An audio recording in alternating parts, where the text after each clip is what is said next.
Because don't forget, guys, like I said before, my goal here is not to make money. Okay, I'm not trying to make this £1,000 bank here. I'm not trying to increase it, right? I'm just trying to not lose it, right? And then with data, okay, so when you have like 100 of these trades here, you have something to read, you have something to measure, you have a track record, and what can be measured can be improved on. Okay, you understand that? These two here, I doubled down my losses. Right, these two here, I doubled down my losses. I know I did that, and I was silly, because if I had any reason to believe the price was going to correct itself, I could have just waited and let that happen anyway and scratched it off for either a zero or taken the profit. I didn't have to double down my losses, but I did. Okay, next one. Hey guys, Philip here again. So I want to share with you what we've learned so far after these 3 sessions here. Okay, so as I mentioned before, guys, the purpose of this playlist is for me to trade and to make a lot of mistakes and to show you what to do, how to read, how to understand the losses, how to deal with the losses, and for you to actually become a real trader. Okay, so make sure you go and watch the primer playlist before this one here. Otherwise, you have no idea what I'm talking about. So please do that first. Okay, so what we learned so far here is that I want to talk you through some of the profits and losses here so you understand what I'm going to do next. Okay, you can ignore this £300 profit here on football. That's something else. That's probably going to go to a big minus in a second. But you can see here, we've got the balance here at 98856, and here are the trades I did so far. Okay, so 20th October, 21st October, and 22nd. Okay, that covers these 3 days right here. So what have we learned so far? The first thing we learned was that you should not double down your bets on a losing trade, right? Because the chances are you've made a mistake. And if you double down, as I did here on the second day, do you remember this trade here and this trade right here, the £2 loss? That was the result of me doubling down my £10 stake on the losing position, hoping that I could revert that to a profit. Okay. And so what that meant was I basically went from £1 loss to a £2 loss. And you can see there that that's a disproportionate amount to my profitable trades. If you look at my average profit here, like 1 pence, 30p, £2.60 and £1, that was fine. 26p, 85p. So if you look at this here, so 85p, 26p, 1p, 36p, right, and a pound, having a £2 loss and a £2 loss is disproportionately high. Okay, now I'll talk you through that in a minute, because we're going to find our average loss and our average win, which is very important, right? So that was the first thing. We learned that don't double down on a loss. The only exception to that is if you have a really good gut feeling it's going to revert back. Okay, but if that's the case, you may as well just wait. You don't need to double down your losses, right? So if you have an open trade of £10, and you have a stop loss, 4, 5, or 6 ticks below that, if you have a gut feeling it's going to revert back, then just wait. Don't double down your potential losses. Get it? I really hope so. So that's what I'm going to do in the future. Okay. And so that means that if you have a gut feeling that it's going to revert, then you wait. If you don't, what I have to do is I have to get out faster, because the second thing I learned in day 2 here and day 3 is that my reactions were just simply too slow, because there were several times inside these trades here where I actually called it out. I said, this is going to go against me, and I just sat there. I didn't get out. I just waited for my stop loss to get taken, almost bloody-minded, right? I was saying, whatever, I'll just wait for stop loss to get taken. Oh, I'll get taken, oh, right? That kind of thing. Emotional, whingy trading, right? And that's what happened here, particularly with this one here and these two here, right? I basically just let the stop loss get taken because, just because, whatever, it'll be taken, right? Which is daft. Okay, and so that's how I can start reducing my losses. And then the next thing I learned was the fact that almost every trade I've done so far, I've taken in play. Okay, now in play trading is great because there has potential for huge profits, but because of the way I'm trading to try and limit my losses. So I'm trading with £10 liability. Now that means when I go on the lay side, I don't know if you noticed, but you should have. The profits are minute, right? So like I'm getting like 1 pence profit a tick or 2 pence profit a tick. Now, if the horse goes against me and it runs really well, what happens is I'm just kind of stuck there, sitting, waiting, hoping that the horse doesn't run better. And that means I've got a £10 liability on the line for like a 3 pence profit, right? So you can see that the profit margin ratio there versus risk is just like, is nothing, right? So that's not worth doing.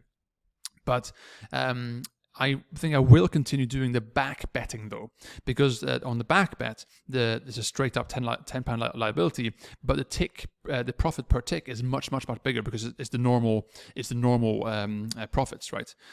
So I probably will keep doing that. But here you can see I had my first loss there on the back bet on the in play. So what we'll be doing is, there's no point doing a £10 back bet, which equals a £10 liability, for a £1 profit. Because that means if I just get one single trade wrong, right, that means that I'm just going to lose the last 10 races worth of profit. So I'm only going to do that if I'm going to go for a much bigger profit of like sort of at least £5, okay? Because that means that if I get 2 right and 1 wrong, it scratches it off, and that's okay, because that means you can have a 50% strike rate or whatever, and that will work out nicely, okay?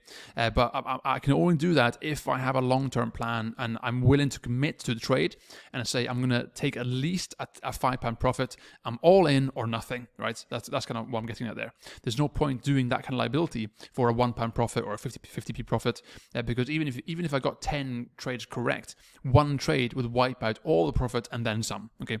So that's the next thing.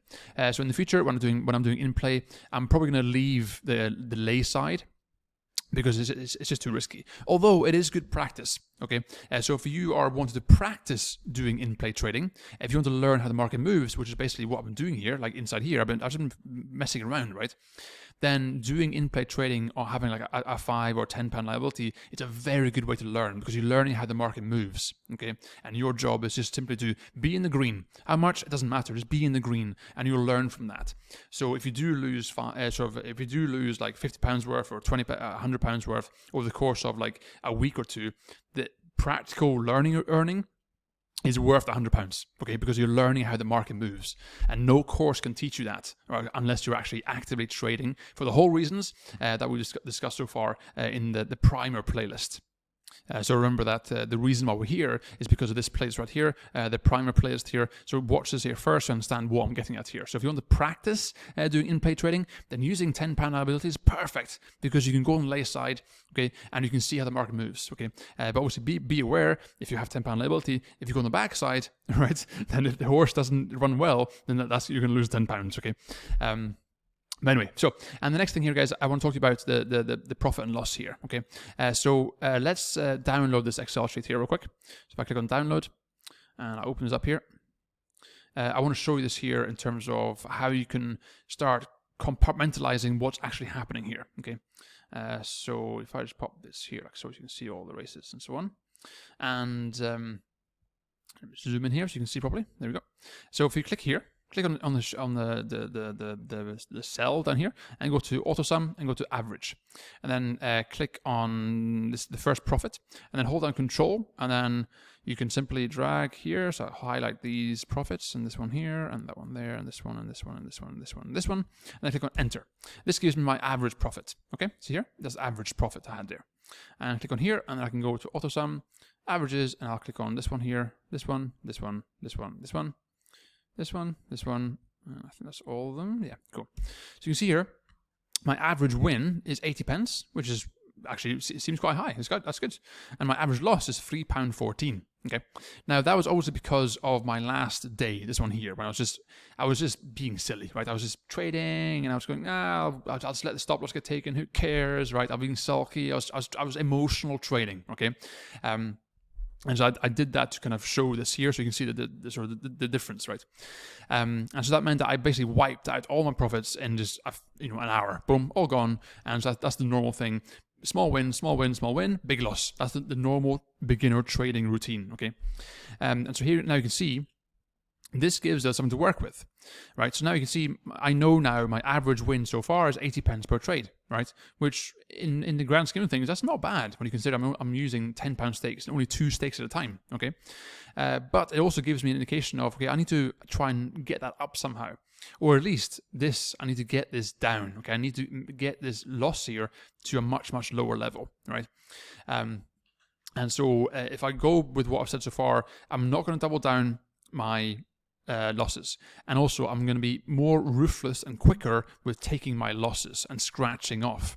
Because that would have removed at least these two here, and it would have halved these two here, okay? And that would have removed a nice big chunk of this here and brought that down to a reasonable level. Okay, because don't forget, guys, like I said before, my goal here is not to make money. Okay, I'm not trying to make this £1,000 bank here. I'm not trying to increase it, right? I'm just trying to not lose it, right?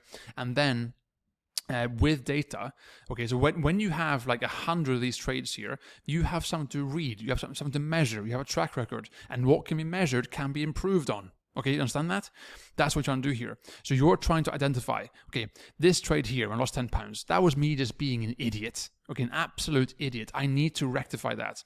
So the next time I can feel myself emotionally doing that, I need to stop myself. Job 1. Job 2. These two here, I doubled down my losses. Right, these two here, I doubled my losses. I know I did that, and I was silly, because if I had any reason to believe the price was going to correct itself, I could have just waited and let that happen anyway and scratched it off for either a zero or taken the profit. I didn't have to double down my losses, but I did. Okay, next one.